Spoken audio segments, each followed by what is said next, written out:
Good morning students, कैसे हैं आप सब। होप सब आप अच्छे होंगे। तो आज अपन स्टार्ट कर रहे हैं एक नया चैप्टर जिसका नाम है न्यूटन्स लॉ ऑफ मोशन। तो मैं आज शॉर्ट में लिख देता हूँ नाम NLM। ठीक है, अपन पढ़ रहे हैं Newton's law of motion. Newton's law of motion start करने से पहले एक बेसिक इन्फॉर्मेशन की आज बात करेंगे अपन इस चैप्टर में, जो हमको पढ़ना है और जो हम इस चैप्टर में पहले पढ़ चुके हैं। तो अगर हम बात करें इससे पहले, तो हमने मैकेनिक्स स्टार्ट करी थी। अगर हम पूरे ओवरऑल बात करें, हमने मैकेनिक्स स्टार्ट की थी। उसमें हमने सबसे पहला पढ़ा था काइनेमेटिक्स। क्या पढ़ा था? काइनेमेटिक्स। अगर काइनेमेटिक्स की बात करें हम, तो काइनेमेटिक्स में हमने देखा था केवल ऑब्जेक्ट पे होने वाले इफेक्ट के बारे में, यानी कि ओनली इफेक्ट के बारे में हमने बात करी थी। यानी कि कोई ऑब्जेक्ट है हमारे पास, ठीक है, और वो पहले u स्पीड से चल रहा था, बाद में वो v स्पीड से चलने लग गया, ठीक है, और उसने कुछ डिस्टेंस s ट्रेवल करी और उसका एक्सेलरेशन a था। हमने ये सिर्फ बातें की थी कहां पर? काइनेमेटिक्स में। अब जो हम स्टार्ट करने वाले हैं, यानी कि न्यूटन्स लॉ ऑफ मोशन की अगर बात करें, तो ये आता है डायनामिक्स का पार्ट है। किसका पार्ट है?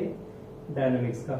यहाँ पर हम देखेंगे कि किस तरीके से ये ऑब्जेक्ट मूव हुआ। भाई ये ऑब्जेक्ट आगे बढ़ा, या इसकी स्पीड u से v हुई तो क्यों हुई, या इसने s डिस्टेंस ट्रेवल करी तो क्यों करी, या इसका एक्सेलरेशन a हुआ तो कैसे हुआ। यानी कि उन सब कॉजेज यहाँ पर हम पढ़ेंगे। क्या पढ़ेंगे यहाँ पर अपन?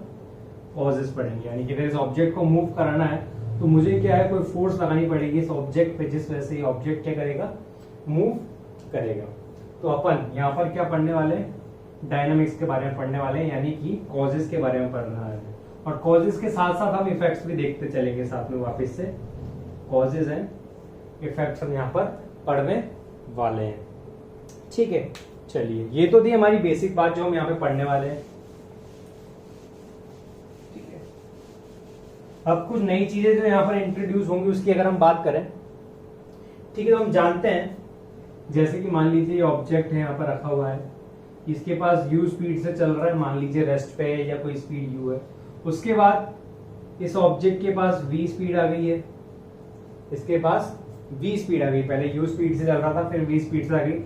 या मान लीजिए इनिशियली रेस्ट में था, ये v स्पीड से चलने लग गया। या मान लीजिए कि u ज्यादा थी और v कम है, तो वही स्पीड कम होने लग गई। तो ऐसा क्या हुआ यहाँ पर कि ये सब चेंज हुआ? यहाँ पर कोई चेंज आया?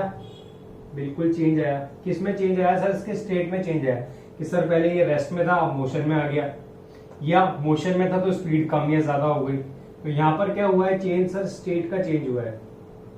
इसका चेंज हुआ है, स्टेट का चेंज हुआ है। वो भी कैसे कि सर बॉडी रेस्ट में थी और रेस्ट से किस में आ गई? या तो मोशन में आ गई, या मोशन से रेस्ट में आ गई, या मोशन के मोशन में ही चेंज हो रहा है कि ऑब्जेक्ट की स्पीड कम ज्यादा हो गई या डायरेक्शन चेंज हो गई।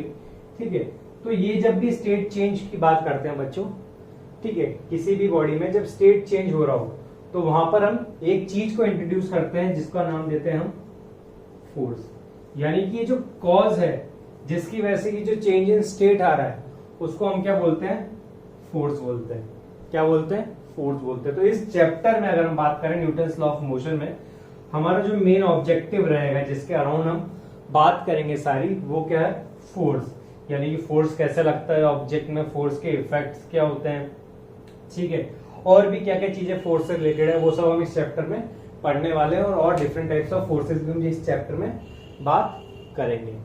ठीक है, तो चलिए आज फोर्स से स्टार्ट करते हैं अपन, और बेसिक जानने की कोशिश करते हैं इस चैप्टर में। बाकी जैसे जैसे चैप्टर बढ़ता जाएगा, वैसे वैसे इन डेप्थ हम टॉपिक्स के बारे में बात करते जाएंगे। ठीक है, एक चीज मैं यहाँ पे आपको बता दूं कि अपन इस चैप्टर में दो तरह के ऑब्जर्वर्स की बात करेंगे। दो तरह के ऑब्जर्वर्स की, एक जब जो ऑब्जेक्ट है, मतलब सॉरी, जो पर्सन है, जो देखने वाला ऑब्जर्वर है, वो कहां पर होगा? ग्राउंड पर होगा।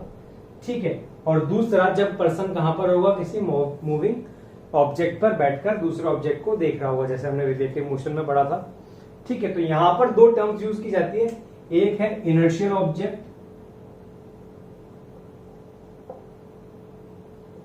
इनर्शियल ऑब्जेक्ट, इनर्शियल ऑब्जर्वर बोल देता हूं उसको, और एक होता है नॉन इनर्शियल ऑब्जर्वर।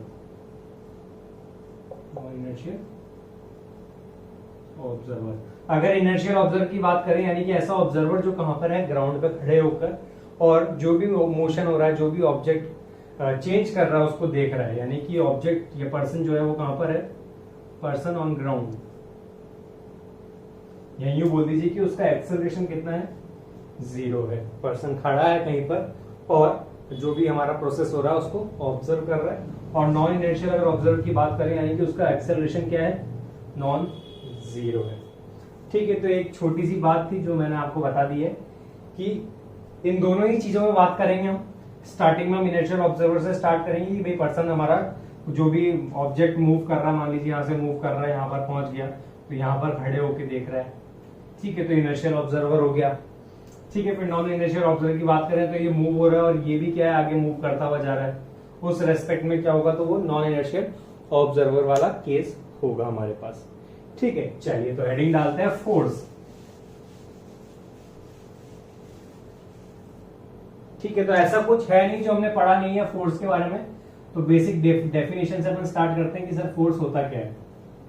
ठीक है, अगर फोर्स की हम बात करें तो बच्चों फोर्स क्या होता है, फोर्स की हम सब डेफिनेशन जानते हैं कि एक पुल या एक पुश, किसी चीज को खींचेंगे या किसी चीज को पुश करेंगे और उसकी वजह से जो ऑब्जेक्ट में चेंज आएगा उसको हम क्या बोलेंगे सर, कि सर वो जो चेंज आया है वो किसकी वजह से आया है, फोर्स की वजह से आया है। तो डेफिनेशन लिख लेते हैं, अ पुश और पुल, a push or pull exerted on an object,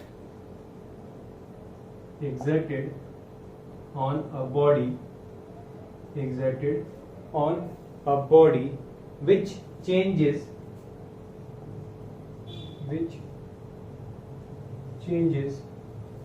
or tries to change its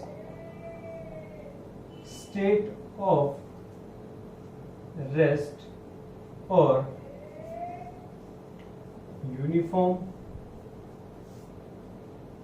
motion is called force, is known as force। या तो क्या चेंज करेगा, उसका स्टेट ऑफ रेस्ट चेंज करेगा, या फिर यूनिफॉर्म मोशन या स्टेट ऑफ मोशन भी बोल सकते हैं, उसको चेंज करेगा, उसको क्या बोलते हैं हम, फोर्स बोलते हैं। और चाहे तो एक और डेफिनेशन यहाँ पर बनती है इसकी। ठीक है, क्या बनती है कि दो बॉडीज के बीच में ऐसा इंटरेक्शन, दो बॉडीज के बीच का ऐसा इंटरेक्शन जिसकी वजह से क्या हो, बॉडी में कोई चेंज है, उसको भी हम क्या बोलते हैं बच्चों, फोर्स बोलते हैं। तो डेफिनेशन लिख लीजिए, interaction between two bodies, interaction between two bodies, interaction between two bodies which tries to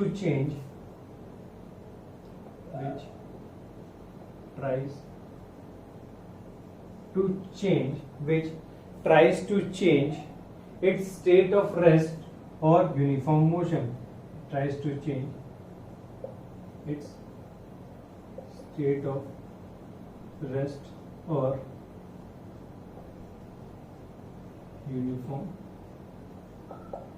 motion। ठीक है, और उसको हम क्या बोलते हैं सर, इसको हम फोर्स बोलते हैं। ठीक है, तो ये बेसिक डेफिनेशन से जो हम पहले से पढ़ते हुए आ रहे हैं 9, 10, जब से हमारे को ये फोर्स से इंट्रोड्यूस कराया गया है तब से हम यही डेफिनेशन पढ़ते आ रहे हैं और यही डेफिनेशन फोर्स की बनती है। ठीक है, इसके बारे में फोर्स से रिलेटेड कुछ और चीजें हम जान लें कि सर फोर्स जो है, फोर्स एक वेक्टर क्वांटिटी है। कैसी क्वांटिटी है, वेक्टर क्वांटिटी। अगर वेक्टर क्वांटिटी की बात करें यानी कि ऐसे ऑब्जेक्ट जिसके पास क्या हो, मैग्नीट्यूड हो और क्या हो, साथ में डायरेक्शन हो। ठीक है, तो उसको हम क्या बोलते हैं, वेक्टर बोलते हैं। तो फोर्स क्या है, एक ऐसी क्वांटिटी है जिसके पास क्या मैग्नीट्यूड भी है और डायरेक्शन भी है। पर अगर हम फोर्स की बात करें तो फोर्स को डिफाइन करने के लिए मैग्नीट्यूड और डायरेक्शन के साथ साथ एक ऐसी चीज की और रिक्वायरमेंट होती है जिसको हम बोलते हैं पॉइंट ऑफ एप्लीकेशन। यानी कि एक थर्ड चीज और हम इसमें ऐड कर सकते हैं जिसको बोलते हैं हम पॉइंट ऑफ एप्लीकेशन। ये बहुत इंपॉर्टेंट है। ठीक है, पॉइंट ऑफ एप्लीकेशन। अब पॉइंट ऑफ एप्लीकेशन की अगर हम बात करें तो जो पॉइंट ऑफ एप्लीकेशन है, जब हम आगे चैप्टर पढ़ेंगे सर्कुलर और रोटेशन मोशन, वहां पर इस पॉइंट का काम आएगा। उससे पहले अभी हमारा जो भी चैप्टर में चलेगा वो मैग्नीट्यूड और डायरेक्शन से होगा। पर एक हल्का सा आइडिया दूं, अगर मैं पॉइंट ऑफ एप्लीकेशन की, मान लीजिए पेन है, ठीक है, अब इस पे मैं फोर्स लगाऊं मान लीजिए 5 न्यूटन का, एक फोर्स में लगाऊंगा इधर से 5 न्यूटन का, तो इस ऑब्जेक्ट में कोई चेंज नहीं आएगा। मैंने इसको यहाँ से पकड़ रखा है, एक तरफ से पिविटेड है, ठीक है, तो कोई चेंज नहीं आएगा। फिर मैं यहाँ से इसको ऊपर से थोड़ा सा फोर्स लगाऊंगा तो पेन हल्का सा टिल्ट होने लगेगा। मैं ऊपर से लगाऊंगा 5 न्यूटन की तो पेन क्या है और इजीली मूव करने लगेगा। ठीक है, तो हम देख पा रहे हैं कि जब मैं फोर्स लगा रहा हूं, सेम फोर्स,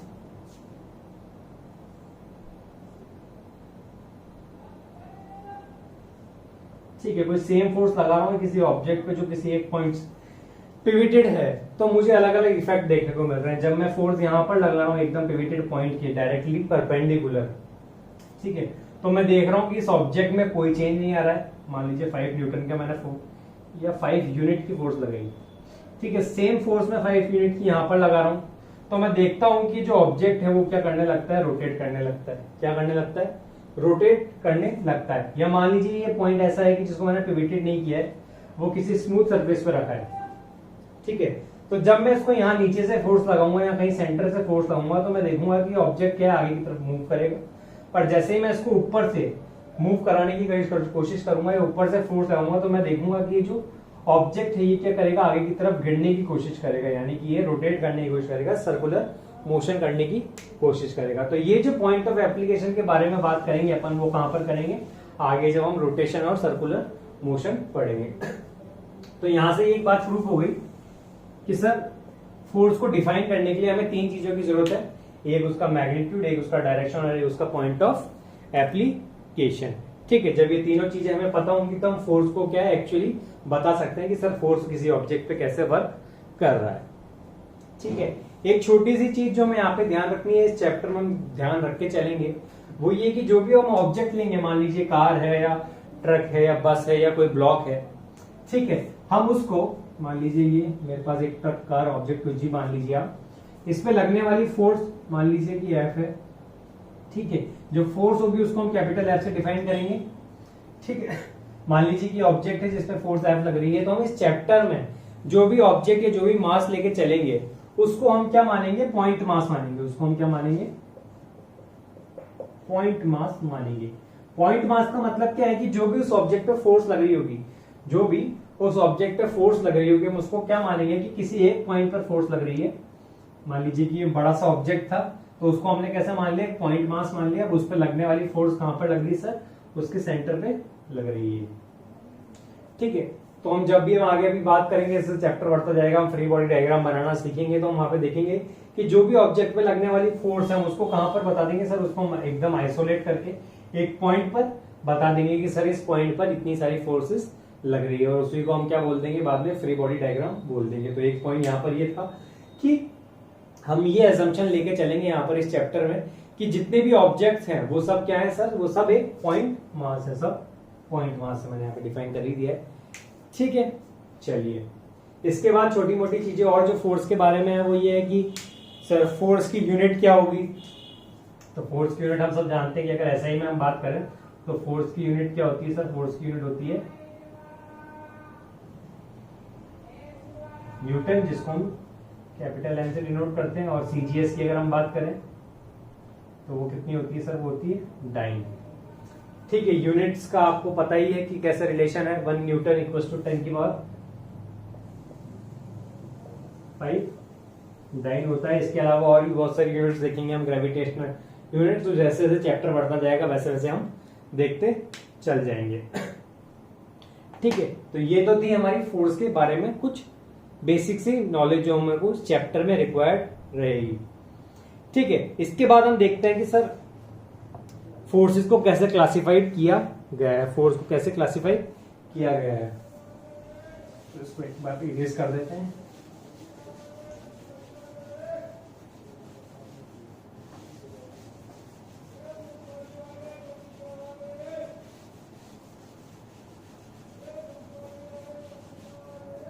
चलिए, कहाँ गया मेरा पेन? चलो, तो फोर्स की अगर हम बात करें तो फोर्स को मेनली 4 तरह के फोर्सेस में डिवाइड किया गया। कितनी में? 4 तरह की फोर्सेस। कौन कौन सी है अगर हम बात करें तो पहली है electromagnetic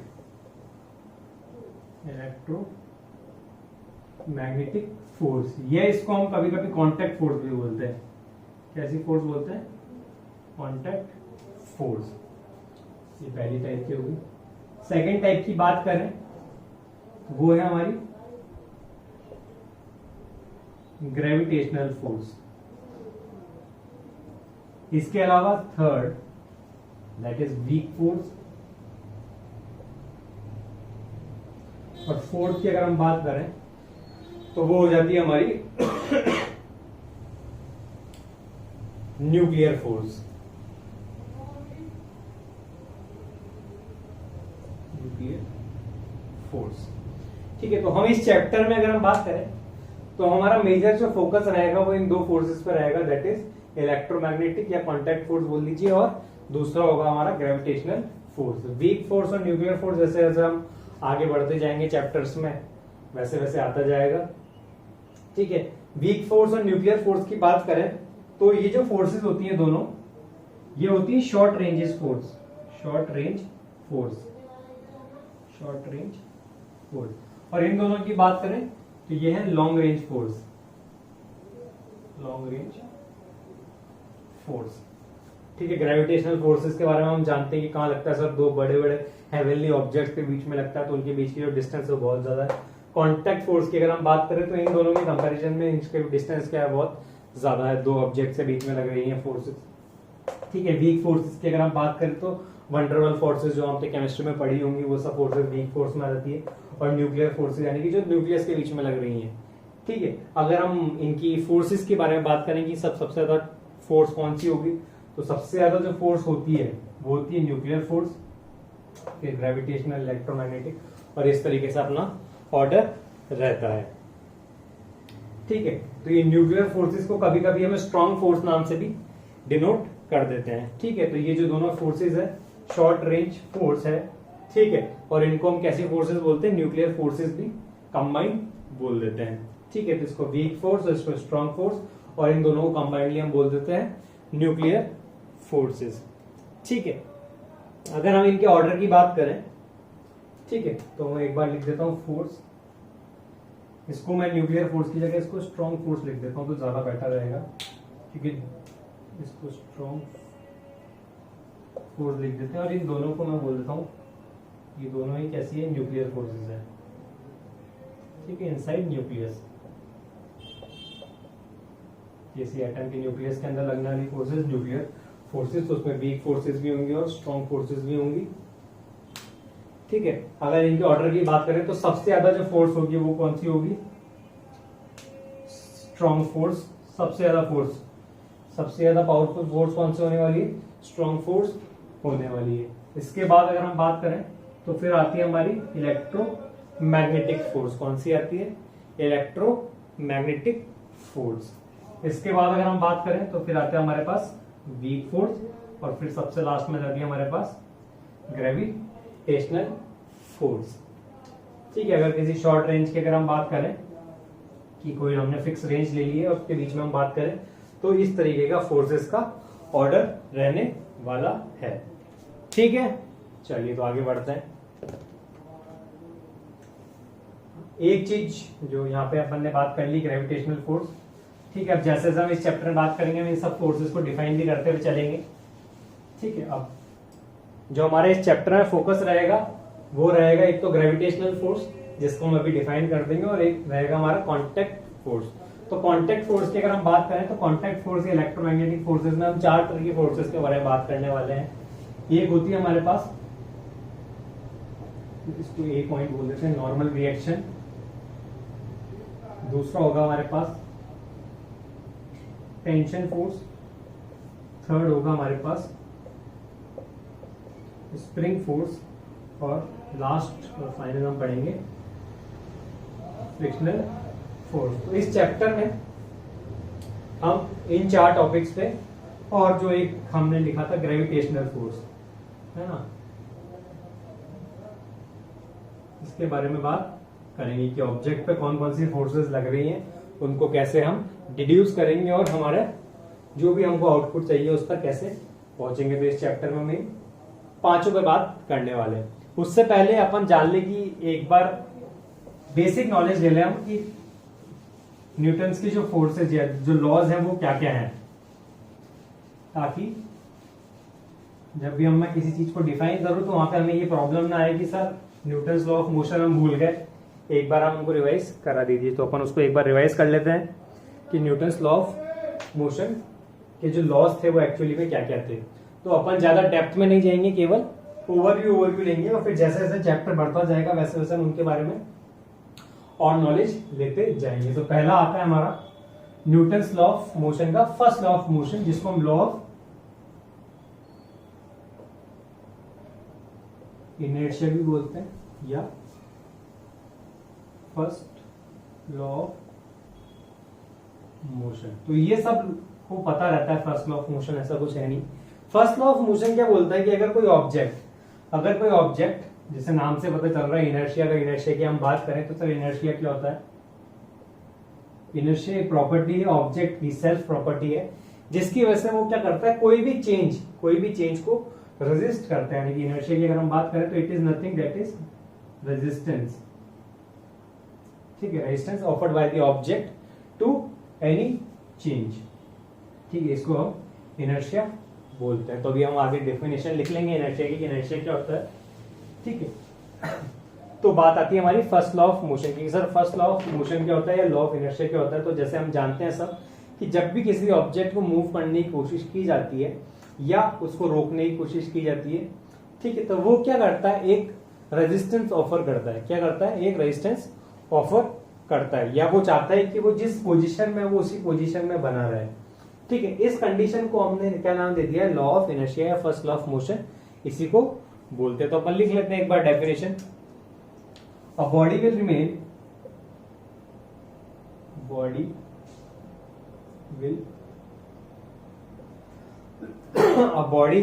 in its state of rest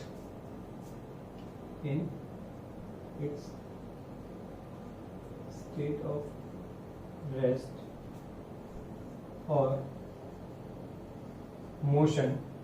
A body will remain in its state of rest or motion until unless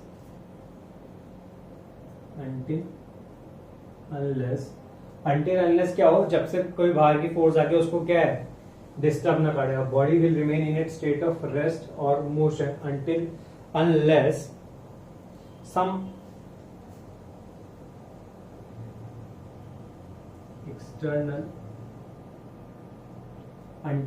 some external force acts on it,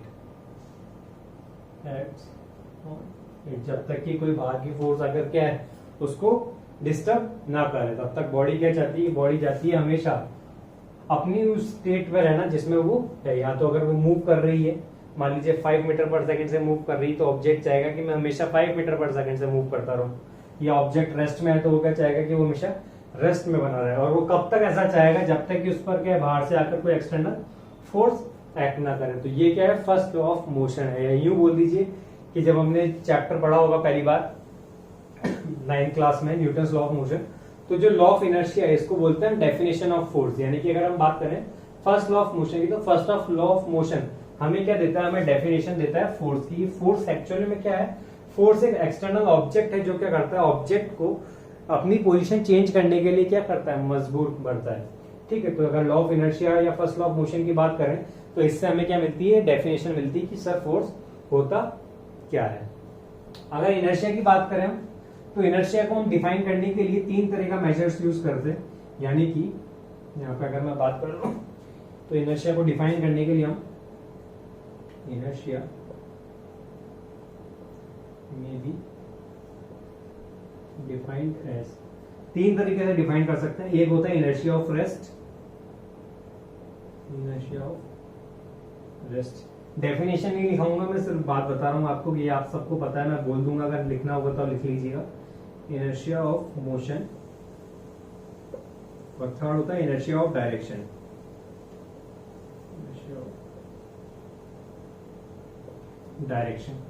ठीक है, इनको अगर मैं डिफाइन करूं, इनर्शिया ऑफ रेस्ट का क्या होता है, जैसे हमने डेफिनेशन लिखी है तो यही डेफिनेशन लिखी है। इनर्शिया ऑफ रेस्ट की अगर बात करें तो body will remain in state of rest until an external force acts in it. यानी कि बॉडी क्या चाहिए, हमेशा रेस्ट में रहना चाहिए जब तक कि कोई बाहर से आकर फोर्स ना लगे। जैसे कि एग्जांपल की अगर हम बात करें, जैसे हम बेड को डस्ट करते हैं, कारपेट को डस्ट करते हैं, हमने उसको क्या है दो तरफ से पकड़ लिया, आपके और आपके फ्रेंड ने, और आप उसको क्या कर रहे हैं किसी ब्रूम से बीट करेंगे, तो क्या होगा कि जब आपने उस कारपेट को पकड़ रखा होगा तो वो किस पोजीशन में होगा, रेस्ट पोजीशन पे होगा, और जैसे ही आप बीट करेंगे तो आपने उस पर क्या एक सडन फोर्स लगाई है, एक्सटर्नल फोर्स लगाई, जिसकी वजह से जो कारपेट है वो पीछे चला जाता है और जो डस्ट वहां पर बैठी हुई थी जो रेस्ट में थी वो वहीं पर रह जाती है और वो क्या है सब नीचे गिर जाती है। तो वो एग्जाम्पल हो गया हमारा इनर्शिया ऑफ रेस्ट का।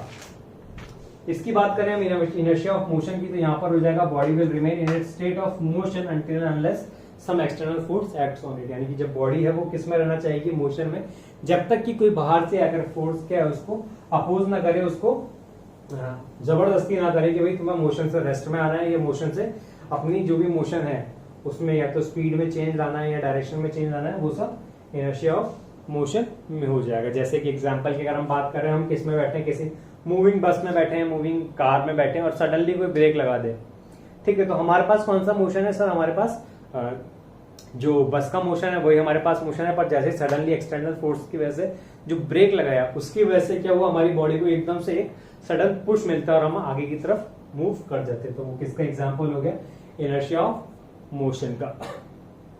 इसके बाद आता है इनर्शिया ऑफ डायरेक्शन का, तो वापस से सेम डेफिनेशन हो जाती है, body will remain in it state of rest और मोशन, ठीक है, and until unless some external force acts on it, तो बॉडी क्या करेगी, अपनी पोजीशन चेंज नहीं करेगी। जैसे कि अगर हम बात करें एग्जाम्पल के लिए, जैसे हम कार में चल रहे हैं तो कार हमेशा सीधी चलती है, अगर हम उसके स्टीयरिंग सही हो, उसकी जो क्या बोलते हैं अपन, छोड़ो, ठीक है, तो कार का क्या है मोशन होता है कि अगर हमने उसको स्ट्रेट पकड़ रखा है तो हमेशा स्ट्रेट जाएगी। अब अगर मुझे उसको टर्न कराना तो मुझे क्या करना पड़ेगा, उसके स्टीयरिंग पे फोर्स लगानी पड़ेगी, जिसकी वजह से क्या होगी, कार टर्न होगी। तो मैंने क्या करा, एक्सटर्नल फोर्स लगाया उसके स्टीयरिंग पे, जिसकी वजह से कार ने क्या टर्न लिया।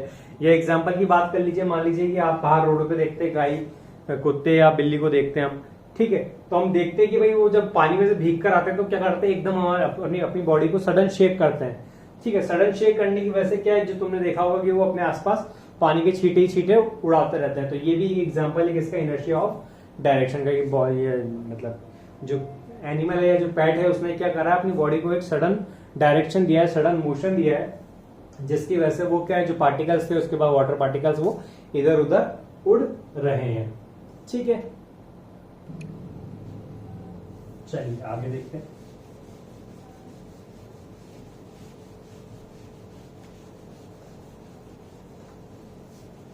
एक छोटी सी चीज जो मैं बताना भूल गया था, फोर्स के साथ बताना था, वो था इफेक्ट्स ऑफ फोर्सेस, कि फोर्स क्या क्या करता है, वो लिखवा दूंगा तो मैं थोड़ा बेटर रहेगा आपको, ठीक है। इफेक्ट्स ऑफ फोर्स नहीं लिखा था तो भी कोई फर्क नहीं था, पर एक बार आइडिया के लिए पता रहना चाहिए कि फोर्स क्या क्या इफेक्ट प्रोड्यूस कर सकता है, ठीक है, क्योंकि हम ये सब डिफाइन करेंगे, inertia of direction, inertia of motion, तो ये हमें पता होना चाहिए कि ये फोर्स है जो ये सब चीजें करा सकती है। तो क्या क्या इफेक्ट्स है जो फोर्स प्रोड्यूस कर सकती है, तो पहला है कि वो ऑब्जेक्ट को क्या है, रेस्ट में ला सकती है, can bring an object to rest, can, ये इफेक्ट्स ऑफ फोर्स में लीजिए। एक मिनट, तो अपन देख रहे थे इफेक्ट्स ऑफ फोर्स, तो पहला हो जाता है इफेक्ट्स ऑफ फोर्स में कि भाई फोर्स क्या कर सकता है, फोर्स जो है किसी भी ऑब्जेक्ट को रेस्ट से मोशन में ला सकता है। तो पहले लिख लेंगे हम कि फोर्स कैन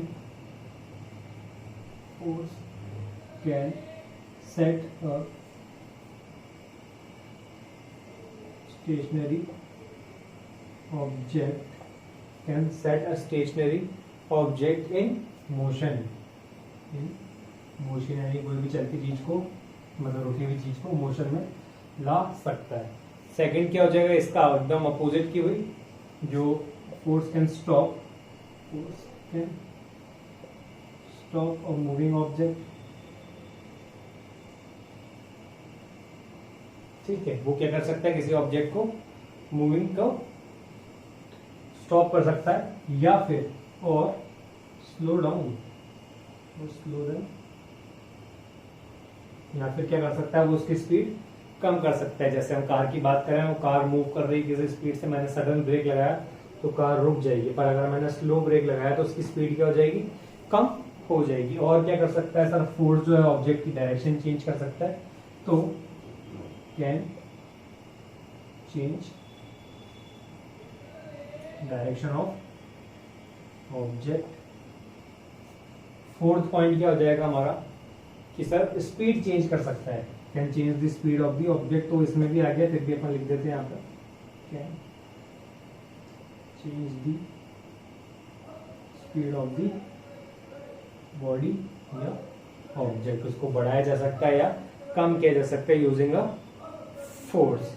और लास्ट पॉइंट हो जाता है हमारे पास force can change the shape and size, change the shape and size of the body. तो इन सभी चारों पांचों पॉइंट्स के बारे में इस चैप्टर में हम बात करेंगे कैसे फोर्स ये सब चीजें कर पाता है। ठीक है, शेप एंड साइज की अगर हम बात करें तो हम स्प्रिंग का एग्जांपल ले सकते हैं। अगर मैं फोर्स से स्ट्रेच करूं तो उसका क्या है, शेप भी चेंज हो जाता है, उसका साइज भी चेंज हो जाता है। ठीक है, तो वापस पॉइंट पर आते हैं। हमने फर्स्ट लॉ ऑफ मोशन देखा कि भाई फर्स्ट लॉ ऑफ मोशन क्या होता है कि ऑब्जेक्ट जिस स्टेट में है उसी स्टेट में रहना चाहता है जब तक कि कोई बाहर से आकर एक्सटर्नल फोर्स ना लगे, और उसी को हम क्या बोलते हैं, उसको हम बोलते हैं लॉ ऑफ इनर्शिया। तो अगर हम इनर्शिया की भी डेफिनेशन की बात करें तो इनर्शिया क्या हो जाएगा, इस तरह इनर्शिया क्या होती है, एक नेचुरल टेंडेंसी होती है ऑब्जेक्ट की जिसकी वजह से वो क्या करता है, अपने स्टेट में रहने की कोशिश करता है। ठीक है, तो इनर्शिया की हम मास के फॉर्म में डेफिनेशन लिखना चाहें जो हमारे चैप्टर में काम भी आ जाएगी कहीं कहीं पर, कि क्या होता है inertia is a measure of its mass, या मास की डेफिनेशन लिख लेते हैं हम इनर्शिया की, तो मैं बोल भी चुका हूं। मास की डेफिनेशन की अपन यहाँ पर बात करें तो मास क्या होता है, mass the mass of an object, the mass of an object, the mass of an object, the mass of an object is a measure of its inertia, is a measure of its inertia। क्या होता है, measure of inertia। किसी object के पास कितना inertia है वो क्या बताएगा कि उस ऑब्जेक्ट के पास कितना मास है। या यूं बोल दीजिए कि अगर हमें इनर्शिया को मेजर करना है तो inertia of an object is measure by its mass, दोनों ही वाइस वर्सा थिंग है। ठीक है, ये बेसिक डेफिनेशन है, ऐसा कुछ नहीं है कुछ हार्ड एंड फास्ट चल रहा है। ये वो सब चीजों के बारे में बात करी जा रही है अभी तक जो हम इस चैप्टर में पढ़ चुके हैं पहले, बस सिर्फ उसको क्या कर रहे हैं, रिवाइज कर रहे हैं ताकि हमें टर्मिनोलॉजीज याद रहे कि सर ये मास हम यूज कर रहे हैं तो मास एक्चुअली में है क्या। तो मास क्या है, मेजर ऑफ इनर्शिया ही किसी ऑब्जेक्ट के पास कितनी क्या बोलते हैं, किसी चीज को कितना रेजिस्ट करने की पावर है, ये क्या है उसकी मास है। ठीक है, चलिए आगे बढ़ते हैं। इसके बाद आता है हमारे पास सेकेंड लॉ ऑफ मोशन। ठीक है, सेकेंड लॉ ऑफ मोशन की अगर हम बात करें तो सेकेंड लॉ ऑफ मोशन की अगर हम बात करें तो हमें जो ध्यान रहता है सेकेंड लॉ ऑफ मोशन वो ये ध्यान रहता है F=ma, पर एक्चुअली में वो क्या है, गलत स्टेटमेंट है जो हमें याद है। मैं यहाँ पे डाल देता हूं, सेकेंड लॉ ऑफ मोशन। ठीक है, सेकेंड लॉ ऑफ मोशन क्या बोलता है कि जितनी भी एक्सटर्नल फोर्सेस है, जितनी भी बाहर की फोर्सेस है किसी ऑब्जेक्ट पे एक्ट कर रही हैं वो डायरेक्टली प्रोपोर्शनल होती है किसके, चेंज इन मोमेंटम के, किसके, चेंज इन मोमेंटम के। तो सबसे पहले हम यहाँ पर मोमेंटम की बात कर लेते हैं कि सर मोमेंटम होता क्या है। ठीक है, तो मोमेंटम की अगर डेफिनेशन की बात करूं मैं तो वो होता है टोटल क्वांटिटी ऑफ मोशन, किसी ऑब्जेक्ट के पास कितना मोशन है ये कौन बताता है सर, ये मोमेंटम बताता है। तो यहाँ पर अगर मैं डेफिनेशन की बात करूं, the total quantity of motion possessed by the moving object, या by the total quantity of motion possessed in the body कर देते हैं इसको, in the body। ये क्या होता है हमारा मोमेंटम। और मोमेंटम को हम बात करें तो स्मॉल p से डिनोट करते हैं और वो क्या होता है एक्चुअली में product of mass into velocity. ठीक है, अब बात करते हैं सेकंड लॉ ऑफ मोशन की। तो अगर इसकी डेफिनेशन की बात करूं तो ये क्या हो जाएगा, net external forces, net external forces acting on an object या acting on an body, acting on a body is directly proportional is directly proportional to the rate of change of momentum, to the rate of change of momentum of a body.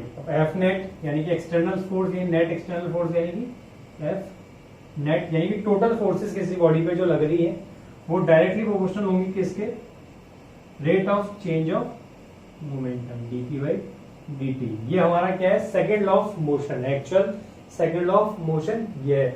अब p की जगह मैं m into we put कर दूंगा तो f is directly proportional to d mv upon dt।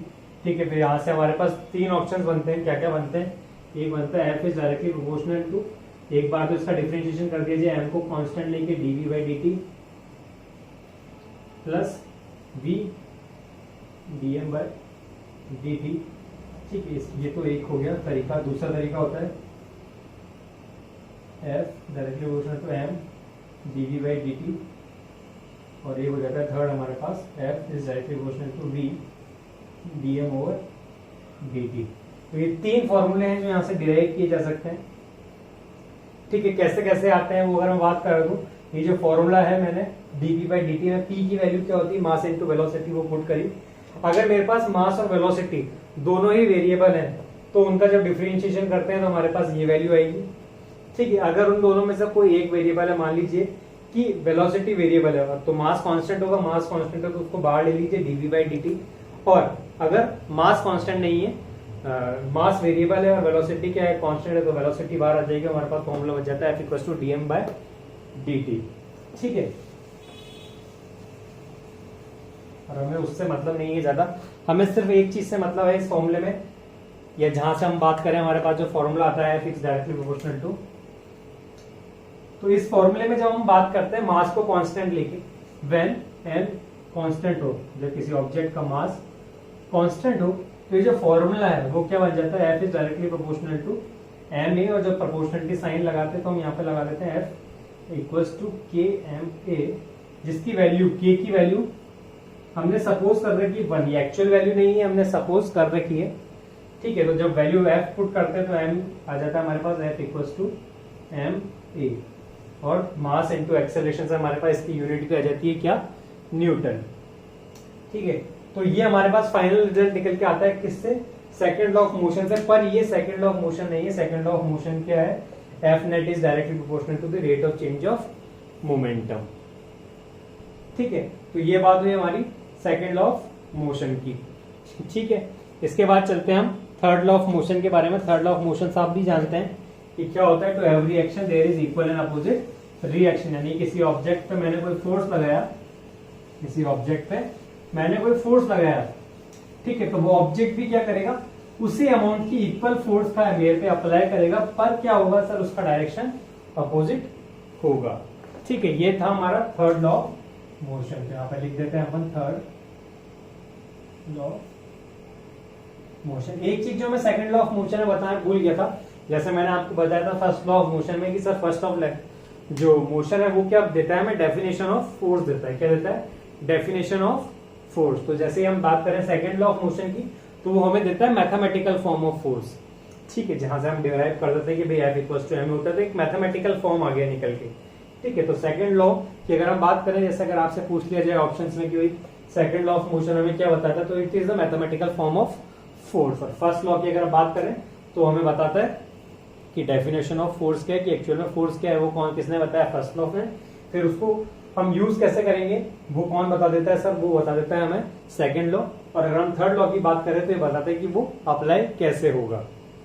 ठीक है, तो थर्ड लॉ ऑफ मोशन की बात करें तो इसकी सिंपल सी डेफिनेशन है क्या, to every action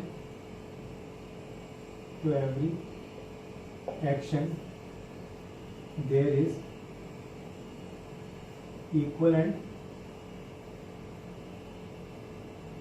opposite reaction. To every equal and क्या बोलते हैं, to every action there is equal and opposite reaction. ये हमारा क्या है, थर्ड लॉ ऑफ मोशन। अब थर्ड लॉ ऑफ मोशन को हम यहां तक तो समझते हैं, पर जो मेजर प्रॉब्लम आती है वो इसके बाद आती है कि सर फोर्स तो हमने मान लिया कि सर इक्वल एंड अपोजिट होती है, पर होती कैसे। तो कुछ चीजें जो यहाँ पर ध्यान रखने वाली बात है वो ये है, पहला पॉइंट कि ये जो फोर्सेज है इक्वल एंड अपोजिट होंगी, यानी कि दो फोर्सेज के बारे में हमें पता चल रहा है। तो ये जो दो फोर्सेज है यानी कि एक्शन जो रिएक्शन है ये हमेशा दो बॉडीज पे लगती है, दो अलग अलग बॉडीज पे लगती है। जैसे कि अगर मैं बात करूं, ये एक पर्सन खड़ा है और ये यहाँ पर बॉल है, तो ये आकर क्या करेगा, इस बॉल को पुश करने की कोशिश करेगा। तो एक फोर्स तो किस पे लगेगी, इस बॉल पे लगेगी। किस पे लगेगी, इस बॉल पे। पर ये जो बॉल है वो भी क्या लगाएगी, इस मैन पे फोर्स लगाएगी, यानी कि दूसरी फोर्स कहां पे लग रही है, इस मैन पे लग रही है। यानी कि जो एक्शन और रिएक्शन है किस पे लगती है, दो ऑब्जेक्ट्स पे। एक तो बॉल हो गया यहाँ पर, एक पर्सन हो गया। बॉल की जगह अगर कोई ऑब्जेक्ट लगा होता है या कोई ब्लॉक होता है, कोई कार होती, तो उन पर ये अलग अलग ऑब्जेक्ट्स पे लगता है। यानी कि एक फोर्स तो किस पे लग रही है, ये बॉल लगा रहा है मैन पे, और एक फोर्स कौन है, जो मैन लगा रहा है बॉल पे। यानी कि एक फोर्स तो बॉल पे हो गई और एक फोर्स किस पे हो गई, मैन पे हो गई। और ये दोनों मिलकर के क्या बनाते हैं, एक्शन रिएक्शन पेयर बनाते हैं। ठीक है, यहां पे लिख लेते हैं अपन, action reaction always acts on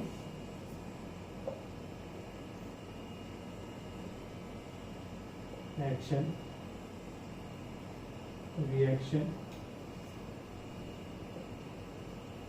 always acts on two different bodies, दो अलग अलग बॉडीज पे ये एक्ट करते हैं। सेकंड पॉइंट इसके रिलेटेड कि जो एक्शन रिएक्शन फोर्सेस होते हैं, ठीक है, वो सेम नेचर के होते हैं। यहां पर ये बहुत ही इंपॉर्टेंट पॉइंट है, इस पे स्टार लगा लेना कि जो एक्शन रिएक्शन फोर्सेस होती है वो कैसी होती है, सेम नेचर की होती है। Action and reaction are always same in nature. अभी कैसे होती है वो बताता हूं मैं आपको, जैसे जैसे हम करते जाएंगे। ठीक है, यहीं पर देख लीजिए कि सेम इन नेचर का मतलब क्या होता है कि मान लीजिए कि ये एक ब्लॉक है जो कहां पर रखा हुआ है, किसी टेबल पे रखा हुआ है। एक ब्लॉक है जो किसी टेबल पे रखा हुआ है। ठीक है, अब नीचे क्योंकि ग्राउंड है, अर्थ है, तो ये ब्लॉक को कौन अट्रैक्ट करेगा, ग्राउंड अपनी तरफ अट्रैक्ट करेगा। तो ये अपना वेट कहां पे पुट करेगा, वो टेबल पे पुट करेगा। क्यों, क्योंकि ये जो ऑब्जेक्ट है उसको क्या अपनी तरफ नीचे खींच रहा है। तो डब्ल्यू वेट, और ये वेट किसके बराबर होगा, mg के बराबर होगा। ठीक है, अब ये तो फोर्स हो गया, एक एक्शन हो गया, पर इसका रिएक्शन क्या है, सर ग्रेविटेशनल फोर्स का रिएक्शन तो ग्रेविटेशनल फोर्स से ही दिया जाएगा। ठीक है, तो ये यहां से इस ऑब्जेक्ट से फोर्स लगेगी, क्योंकि हमें पता है कि अगर दो ऑब्जेक्ट्स की हम बात करते हैं, जब हम यूनिवर्सल ग्रेविटेशनल लॉ हमने पढ़ा है कि F equal to ji m1 m2 r² होता है। तो ये जो दोनों फोर्सेज है इक्वल एंड अपोजिट फोर्सेज लगाती है। ठीक है, तो अर्थ तो उसके ऑब्जेक्ट के पास जाता है, पर ये नहीं जाता है। वो क्यों नहीं जाता है, क्योंकि सर जो हमारे पास formula acceleration equal to F/m, तो जिसका मास ज्यादा उसका एक्सेलरेशन कम, और जिसका एक्सेलरेशन ज्यादा उसका मास कम। इस वजह से जो अर्थ है वो ऑब्जेक्ट के पास मूव होता हुआ नहीं दिख रहा होता है। ठीक है, तो अगर इसके एक्शन रिएक्शन की बात करें तो वो तो कौन सा हो गया सर, इस ऑब्जेक्ट ने भी उसी फोर्स से mg से क्या इसको अपनी तरफ अट्रैक्ट किया होगा। ठीक है, और बाकी जैसे जैसे हम इस चैप्टर में बढ़ते जाएंगे वैसे वैसे आपको पता भी चल जाएगा कि एक्शन रिएक्शन पेयर्स हमेशा सेम कैसे होती है। और जैसे जैसे अभी टाइप्स ऑफ फोर्सेस की जब हम बात करेंगे तो मैं वहां पे इसको क्लियर भी कर दूंगा कि सेम नेचर की कैसे होती है। ठीक है, एक बेसिक आइडिया के लिए, एग्जांपल के लिए लिख लीजिए आप कि ग्रेविटेशनल फोर्स की जो रिएक्शन फोर्स होगी वो कौन सी होगी, हमेशा ग्रेविटेशनल फोर्स होगी। ठीक है, और अगर इलेक्ट्रोमैग्नेटिक इलेक्ट्रोस्टैटिक फोर्स की बात करें, इलेक्ट्रोस्टैटिक फोर्स की बात करूं मैं, ये इलेक्ट्रोमैग्नेटिक फोर्स की बात करें या कांटेक्ट फोर्स की बात करें, ठीक है, तो कांटेक्ट फोर्स का हमेशा कांटेक्ट फोर्स ही होगा। और वो भी कैसा कि अगर टेंशन फोर्स की बात कर रहा हूं मैं, तो टेंशन फोर्स की रिएक्शन फोर्स हमेशा टेंशन होगी। स्प्रिंग की अगर बात करें तो स्प्रिंग की रिएक्शन फोर्स हमेशा स्प्रिंग फोर्स ही होगी। ठीक है, ये अगर नॉर्मल फोर्स की बात करें तो फोर्स को हम फोर्स से ही डिफाइन करेंगे, पर जिस टाइप की फोर्स है वो उसी टाइप की रिएक्शन फोर्स से बैलेंस होगी, तभी वो एक्शन रिएक्शन पेयर्स कहलाएंगे। और इसके अलावा कुछ छोटी छोटी चीजें, जैसे बता दिया कि इक्वल एंड अपोजिट रिएक्शन होगी, यानी कि अगर कहीं पे किसी ऑब्जेक्ट पे फोर्स लग रहा है F इधर से, तो इस पे ये एफ मान लीजिए इधर से लग रहा है, तो ये ऑब्जेक्ट भी क्या है, इस ऑब्जेक्ट पे यहाँ पे जो फोर्स लगाने वाला है उस पर क्या लगाएगा, एफ फोर्स लगाएगा। यानी कि ये बोल दीजिए कि जो एफ है वो माइनस एफ के बराबर होगा। तभी तो इक्वल फोर्सेस होंगी और अपोजिट डायरेक्शन यानी कि नेगेटिव साइन उसको डिफाइन कर देगा। तो डायरेक्शन इंपॉर्टेंट है, इसलिए यहाँ पर हम वेक्टर साइन लगा देंगे। ठीक है, थर्ड पॉइंट जो यहाँ पर आ जाता है वो ये है कि जो फोर्सेस हैं, ये दोनों फोर्सेस हमेशा एक साथ वर्क करती है। कैसे वर्क करती है, एक साथ वर्क करती है। तो both of them act simultaneously, both of them act simultaneously. ठीक है, दोनों फोर्सेस हमेशा कैसे एक्ट करेंगी, साथ में एक्ट करेंगी। तो ये हो गया हमारे तीनों लॉज ऑफ मोशन के बारे में हमने एक बेसिक डिटेल ले ली है। अब जैसे जैसे इस चैप्टर में हमें रिक्वायरमेंट होगी वहां पर हम इसको ढंग से और तरीके से डिफाइन करते हुए चलेंगे। ये बेसिक नॉलेज थी जो हम आज से पहले पढ़ चुके हैं जूनियर क्लासेस में।